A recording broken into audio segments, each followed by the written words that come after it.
Hey there! In this video, I will show you exactly how to get a receipt from Amazon.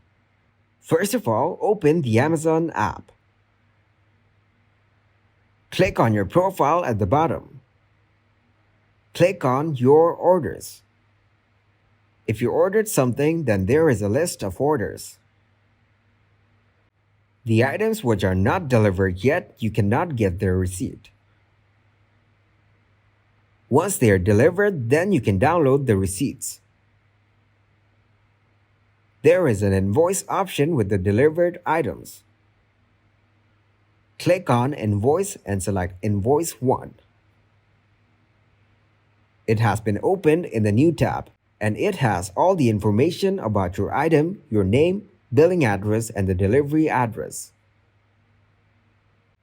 It has a product description and the receipt like the rate or the sales tax rate.